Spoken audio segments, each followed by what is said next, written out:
nearly 4 years since Russia's full-scale invasion, the conflict in Ukraine has entered a volatile new phase that's spilling beyond its borders, with Kyiv intensifying drone and artillery strikes deep inside Russian territory and Moscow responding with renewed force.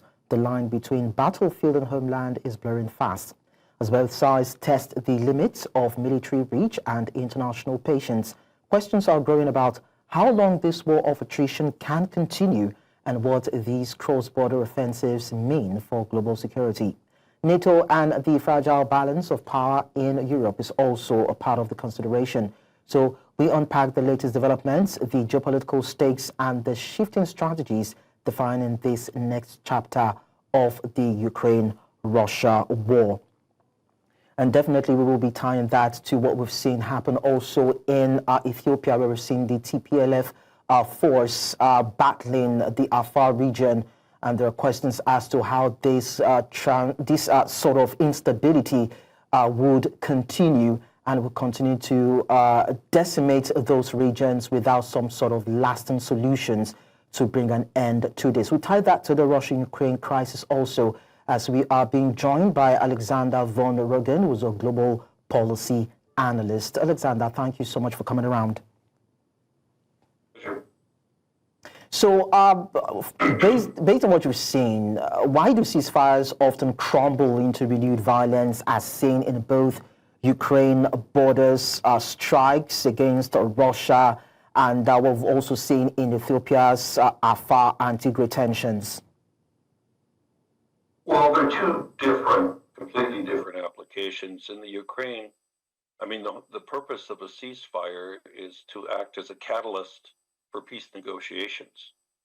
It shows good faith. We're not going to fire at you while we're negotiating with you. In the case of the Ukraine conflict, prior to ceasefires being announced, it was usually subject to increased bombing and aggression to show strength. It's a tactic that Putin has used often. In terms of Ethiopia and the situation in Tigray, I think it's not so much a ceasefire as it is a lack of implementation on a peace treaty that was negotiated in 2022. Ethiopian soldiers have failed to leave the territory, which was one of the conditions of the agreement. And there are other issues at stake here. Eritrea is being accused of being running a proxy war, supporting the Tigray people, and there is an ongoing dispute about Ethiopia wishing to have a full-time port in Eritrea. So you can't compare Ukraine and Tigray. Peacekeeping and ceasefires crumble when the agenda isn't met as a final solution. And so it creates ongoing issues, and eventually somebody starts firing at each other again. The Ethiopia situation into bear, because part of the things we're going to be discussing subsequently on the course of today's show. But then when you, of course, still look at the Russia-Ukraine crisis, and of course, what we've seen play out in Tigray, we see that there have been peace deals that have been somewhat signed, but then people see it as maybe mere pauses rather than lasting solutions. Why is it that those agreements to bring about peace in those areas are not really long-lasting? Well, I think if there's a poor agreement that's agreed on, and it doesn't list all the true concerns and the underlying concerns of the conflict, it's always going to leave the door open for tempers to flare again and the fight to continue. If you want issues resolved, there has to be a definitive resolution which pacifies all concerns on both sides. And if it's a weak treaty or a weak agreement, it's going to have holes in it, and it'll crumble. When you look at the footages, we've seen, some areas of desolation, ruins, buildings being destroyed, and also how have years of, conflict blurred the distinction between military targets and civilian lives, making the battlefield boundless and unpredictable. Well, unfortunately, in certain areas of the world, such as not so much in the Ukraine, because you have identified soldiers fighting each other, but in the case of Gaza and also Tigray, you have asymmetric warfare where you can't differentiate between the combatants and the civilians. So you're going to have a greater number of civilian casualties. As they call it, collateral damage. Because if you're fighting in urban areas, if you want to bomb a target that combatants are residing in, that building could tip over and the fragments could hit innocent bystanders, civilians. So you're going to have higher civilian casualties in urbanized warfare.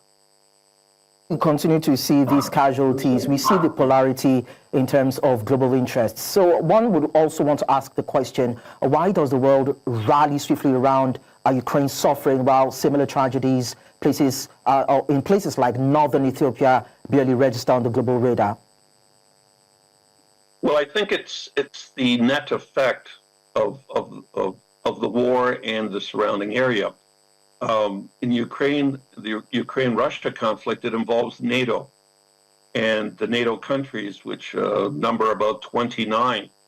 So you've got a global impact of this war with Russia. Russia also being a nuclear power, the fear of a World War III breaking out puts a lot of focus on the Ukraine situation. Plus, it gets a lot of media attention because the press is allowed in unfettered access to the war, whereas in other areas of the world, the media has problems accessing, and they don't cover the conflicts in the global audience as they should. Ethiopia is an internal conflict. I mean, you could say it involves Eritrea as well, but it's more of an internal conflict. In the case of Ukraine, it's two separate countries with a full military force. So to be realistic, Alexander, with both regions still haunted by mass displacement and trauma, can genuine reconciliation ever take root or take place where justice and accountability remain elusive? Well, that's an issue, especially in the Middle East and also in Africa, some areas of Asia. We have an ICC, International Court of Justice, an International Criminal Court, which supposedly is to handle these issues, but they get so politicized and buried and averted through justice as we see it as to what is justice. You have to weigh out each conflict. And depending on what side of the fence you're looking at is another thing. One man's terrorist is another man's freedom fighter, depending on which side of the fence you're viewing the war or the aggression. Well, definitely, I must say that despite the politicization of these violent crimes or attacks, and of course crisis in these areas, we must also understand that we continue to document cases of habitual and monumental damage to lives and property, and some sort of realistic and lasting solution will be needed to bring an end to this unrest. Alexander von Rugen, global policy analyst, thank you so much for your time on the show. My pleasure as always. Of course.